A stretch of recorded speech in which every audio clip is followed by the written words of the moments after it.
अस्सलाम वालेकुम एवरीवन, कैसे हैं आप सब। आज मैं आप लोगों के लिए लेकर आई हूँ कड़क सोन हलवे की रेसिपी। मैंने इसको बहुत ही डिफरेंट तरीके से बल्कि अपने अंदाज में बनाया है।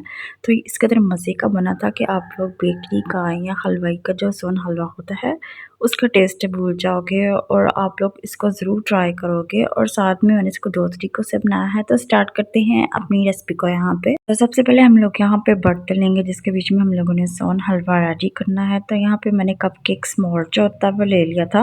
इसके बाद अब हम इसको जो है ऑयल के साथ ग्रीस कर लेंगे। यहाँ पे मैंने एक बॉल भी ले लिया है। तो बॉल को भी मैंने जो है ऑयल के साथ अच्छी तरीके से ग्रीस कर लिया था। और साथ में मैंने जो है आलमंड की कटिंग कर ली थी। तो कुछ जो आलमंड है, बादाम जो है, उनकी मैंने ब्रेक कटिंग की थी और कुछ को जो है मैंने इस तरह सिंपली रहने दिया था। अब हम जो है वो बादाम लेंगे और एक एक करके जो है कपकेक्स मोल्ड के बीच में इस तरह से रखते जाएंगे।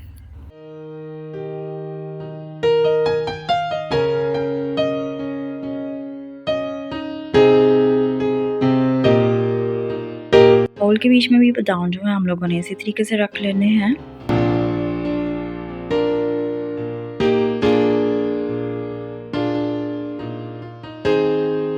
कपकेक्स मोल्ड और बॉल के बीच में बादाम हमने इस तरह से ऐड कर दिए हैं। अब यहाँ पे हम लोगों ने फ्राई पैन लेना है और इसके बीच में हम लोगों ने 3 बड़े स्पून देसी घी के ऐड करने हैं। आप लोग इस रेसिपी के बीच में देसी घी ऐड करोगे तो आप लोगों का जो कड़क सोन हलवा है वो उतना ही मज़े का बनेगा।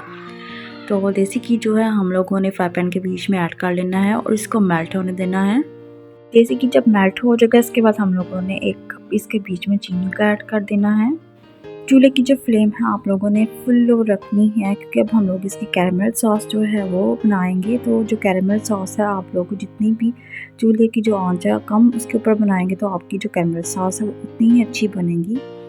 तो अब चीनी ऐड करने के बाद जो है देसी घी के बीच में हम लोगों ने इस तरह से स्पून जो है वो इसके बीच में चलाते जाना है। हम इसको तब तक इतना पकाएंगे जब तक जो है ये मेल्ट नहीं हो जाती और जो शुगर है उसका कलर जो है वो ब्राउन नहीं हो जाता। तो हम लोगों ने मसलसल इसके बीच में इसी तरह से स्पून जो है वो चलाते जाना है। और जो चूल्हे की आंच है वो हम लोगों ने बहुत ही लो रखनी है। ये थोड़ा सा हार्ड वर्किंग प्रोसेस होता है क्योंकि थोड़ा सा टाइम लेता है। बट जब अब आप लोगों ने जो कैरमल सॉस है वो अच्छी बना ली तो आपका जो सोन हलवा है वो उतना ही अच्छा बनेगा। शुगर का जो कलर है वो चेंज होता जा रहा है। इस तरह हम लोगों ने इसके बीच में जो स्पून है वो चलाते जाना है। और अगर आप चाहते हैं कि आपकी जो चीनी है, शुगर है, वो बहुत जल्द मेल्ट हो जाए तो आप लोग बहुत ज़्यादा जो मोटी चीनी होती है वो अर्गिस ना लें। जो बारीक चीनी होती है आप वो लें तो वो ईज़िली जो है वो मेल्ट हो जाएगी। यहाँ पे मैंने थोड़ी सी मोटी चीनी ले ली थी तो उसने काफ़ी ज़्यादा टाइम लिया था मेल्ट होने में। तो कैरमल सॉस जो है वो हमारे यहाँ पे तकरीबन रेडी हो गई है। हम लोगों ने इसको बहुत ज़्यादा मेल्ट नहीं करना, हम लोग इसको सिर्फ इतना ही मेल्ट करेंगे। कैरमल सॉस जो है वो बिल्कुल रेडी हो गया। मैंने इसको बहुत ज़्यादा मेल्ट नहीं किया। इसके बाद मैंने इसके बीच में 1 स्पून जो है वो मैदा वो ऐड कर दिया था। तो मैदा ऐड करने के बाद हम लोगों ने जल्दी जल्दी से इसके बीच में जो है इस तरह से स्पून जो है वो चलाना है। मैदा ऐड करने के बाद जब हम लोग इसको अच्छे तरीके से कैरमल सॉस के बीच में मिक्स कर लेंगे इसके बाद हम लोगों ने 1 कप जो है मिल्क जो पाउडर होता है वो लेना है, वो भी इसके बीच में इसी तरह से ऐड कर देना है।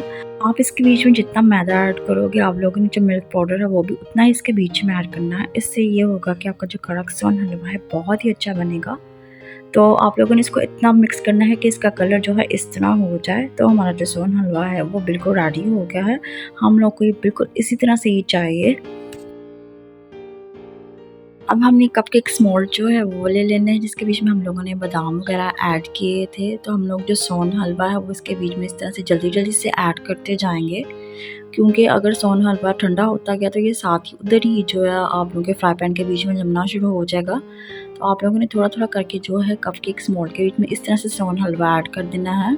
जब आप इसके बीच में इसको ऐड कर दोगे तो बाद में आप लोगों ने स्पून की हेल्प से जो है ना ऊपर से इसको प्रेस कर देना है ताकि ये कपकेक्स मोल्ड के बीच में सेट हो जाए अच्छे तरीके से।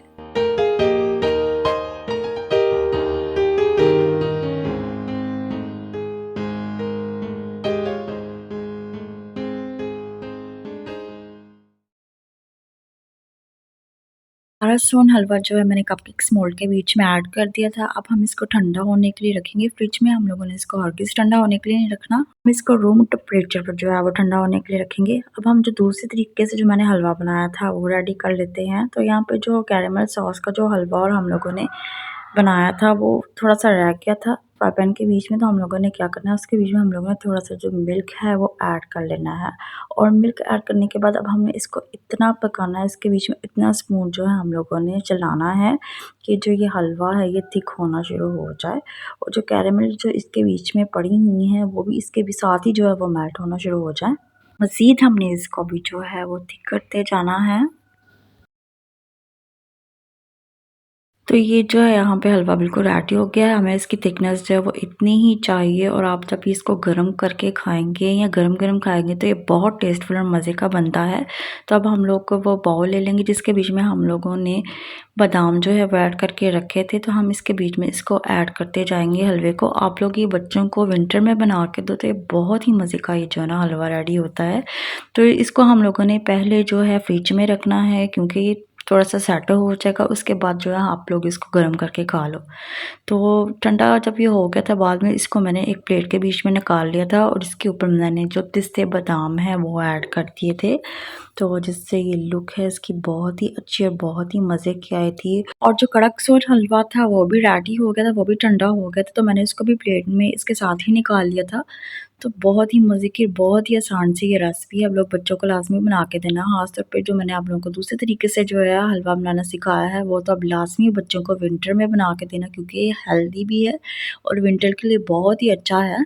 और आप इसके ऊपर मज़ीद जो अपनी पसंद के ड्राई फ्रूट जो हैं वो ऐड कर सकते हो। काजू, बादाम, पिस्ते जो भी आप लोगों को ड्राई फ्रूट मज़ीद अच्छे लगें तो आप इसके ऊपर ऐड कर सकते हो और उसके साथ जो है इसका टेस्ट मज़ीद अच्छा हो जाएगा। एंड होपफुली आपको जो आज की मेरी ये रेसिपी है अच्छी लगी होगी। अगर आपको मेरी आज की ये रेसिपी अच्छी लगी है तो मेरे चैनल को सब्सक्राइब और वीडियो को लाज़मी लाइक कर दीजिए और नेक्स्ट किसी आसान सी अच्छी सी रेसिपी तक के लिए अल्लाह हाफ़िज़ और अपना बहुत ध्यान रखिएगा।